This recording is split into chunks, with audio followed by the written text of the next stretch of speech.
is done. I think, Honorable Speaker, the last one was the member for Madeira, a very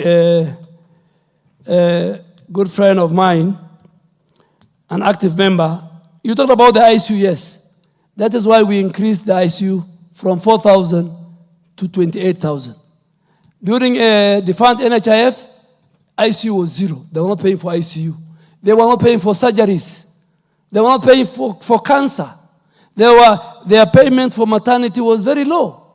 So there are more benefits that Kenyans can get under SHA for them to live a healthy life. And this SHA, our universal health care, is meant to give us an equitable, a more quality health care, and more affordable. Honorable Speaker, I think, unless I've forgotten, I have done most of the questions. Yes, KJ, you are out of order. Oh yeah, the second question I think was on, I am not a herbalist, and neither am I a doctor, and I want to confirm to the House. And if you look at how many ministers were doctors at MOH, one of the best ministers was former President, late Mwai Kibaki. In fact, in the last 15 years I was in this House, I think apart from Dr. Mailu and Dr. Deborah Baraza, the rest were not doctors. So I was not an environmentalist when I was the Minister for Environment. I was not from the military when I was the Minister for Defense. The minister's function is cut out, is about policy and direction and leadership. So you asked me about, in KEMSA, what we are going to do, Mr. Speaker, just to wrap up, there will be track and trace.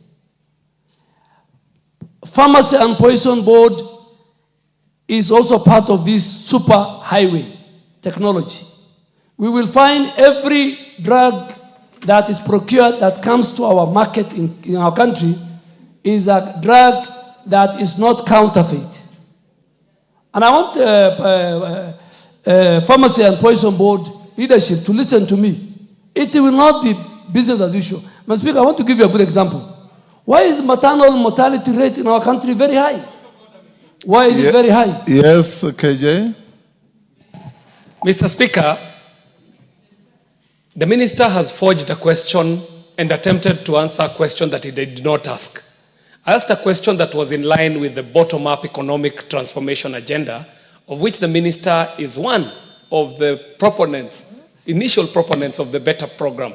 And I was asking, the massive investment that Kenya will make on the SHA program, is that money going to contribute to continue the extractive economy that Kenya has suffered in importing medicines that probably Kenya would be able to manufacture?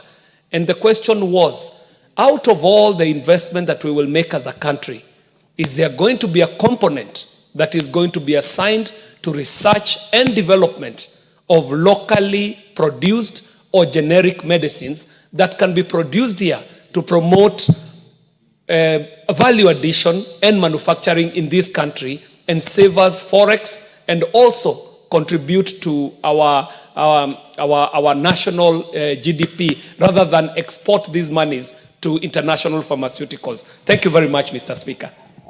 Mr. Speaker, that question is a different question. It's not very much related to SHA, because SHA, our main focus is how to increase the refill rate of KEMSA, a government institution. But as a country, I agree with you, we must empower our pharmaceutical manufacturing plants. And this House has an obligation, when you're dealing with a finance bill, to increase duty on pharmaceutical products that come from outside and protect the local pharmaceutical companies. Give an incentives for them to produce. But from where I sit, I want to make sure within the chain that the facility is right, the doctor is available, the drugs are available, mainly from KEMSA, and the days when you could steal the drugs of KEMSA and put it in a private hospital is not there. because we follow, like the primary health care, level 2 to 4. During the NHIF defined time, the speaker, it was only telling you which facility do you want to use in your locality. Now, you can be from Nyeri, and if you fall sick in Garissa or in Turkana, you go to the nearest primary health facility because your data and everything. So we follow the patient. And we pay after the patient is treated, after the patient has been dispensed with the drugs, after the patient is discharged. So this system will make sure that even those who are contributing get value for their money, and this pooling resource together from the lowest who can pay to the Mamamboga who's paying 300, the one who's paying 500, the one who's paying 800, members of parliament who are paying more. When we pool these resources together, then we cover the 80% of the citizens of our country who are not covered by NHIF, which in my own opinion was very colonial, was a private elite salaried club. When members of parliament and other leaders, we had many Harambis. So we want to make sure that there is health care. And the Speaker, finally, if we sort out the health care of any nation, for example, our country, and we sort the education of our country, Kenya will move from a developing country to a developed world. The two main indicators, the prosperity of a nation is found in the health of its people. Thank you, Mr. Speaker. Njiku, the honor of the question.